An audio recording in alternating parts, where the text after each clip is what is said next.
Welcome to Certsy. In this video, I'm going to talk about attribution, which is citing your sources for images and text. Okay, here's what you need to know. The first is that attribution is simply providing credit as required by the owner or creator of the work or text that you're using. It does apply to both images and text. We're going to talk mostly about images here, but of course, you should be citing any text you're using as well if it's protected by copyright, Creative Commons, or other types of intellectual property protection. If you don't know what the types of photo licenses are that I'm talking about here, or how to find out what those licenses are that your photo might be covered by, we do have other videos that will walk you through those things linked down in the description box below. The second is that providing attribution is not the same as having permission or getting permission to use the image or text. So, if you've got a photo that you would like to use and it's copyrighted, you need to find a way to use it legally, use it with permission. So, just providing attribution is not going to cover you here. So, you're going to have to find a way to use that with permission or go find something else. The next is that attribution is going to come in when we've got some type of protected work that we want to use and we've received that permission to use it in some way. So either we've asked permission or we've bought it. And in most cases, the author or the creator will tell you how to provide the attribution. And I'm going to cover some examples of that here in a minute. But the other place this might come up is if you're using a work that's covered by Creative Commons. So an example could be a photo off of Flickr, for example. Sometimes white papers or other types of products are covered by Creative Commons. And so you do want to provide attribution in those cases as well. And we do have a video again on Creative Commons linked down there in the description box. Okay, the last thing is that you don't need to provide attribution if you're using an image that is free.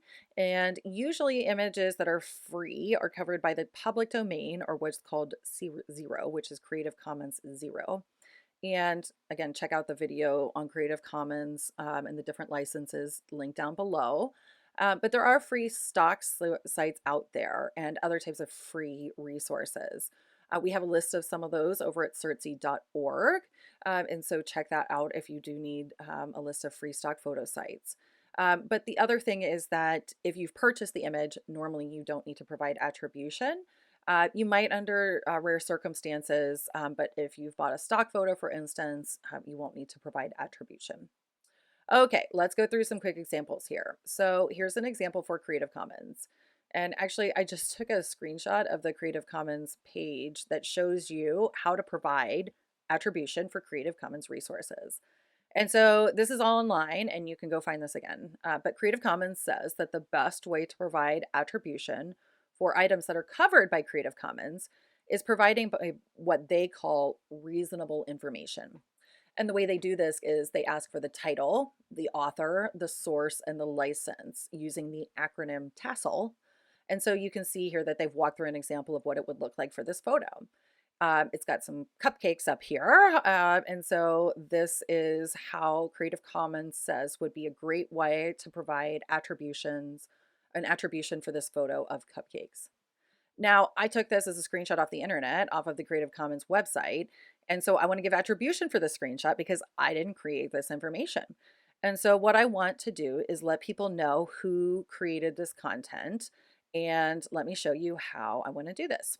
So if I go back to the page that I pulled this information from and scroll down to the bottom, I found this information that this web page was created in 2022 and is covered under a Creative Commons 4.0 license. And so if I want to create an attribution, here's my title, my author, my source, and my license, and here's what my attribution would look like. Okay, so if I go back to my slide, I can just pop this information right underneath the screenshot so that everybody knows where I got that information and go back and reference it themselves. Now, it doesn't need to be large. We just want to make sure that we're providing that information so people can go look at it if they want to. Okay, let's show a quick example of what this would look like if this text was actually copyrighted. It's not, but we're going to pretend for this example that it is. So being copyrighted material, the first thing I'd want to do is get permission. And so I would be asking Creative Commons as the owner of this material in this case, do I have permission to use this copyrighted material in my video? And let's just say, for example, they did. So thank you, Creative Commons, for giving us permission to use this. And so here's how I would change the attribution for a copyrighted material that I have permission to use. My title, my author, and my source will all stay the same, but my license is going to be different. And so, again, we're going to pretend like this is copyrighted for this particular year. I've got my permission. And now, again, this is the type of language that I'd want to use. Or if you've gotten permission to adapt something that's copyrighted, you should say adapted from and then go on to your title. But, do a quick check online or check with the owner to see how they want that attribution in different specific circumstances. Okay, so bottom line for attribution is that if you haven't created the work or you didn't buy it or otherwise get permission to use it without attribution, the best practice is to simply provide attribution. Okay, that's basic attribution. Make sure you check out the other videos we have linked below. And of course, leave a comment if there are topics or skills you'd like us to cover. Thanks for watching. Looking for more HealthComm content? Check out all of our trainings and resources at cirtc.org.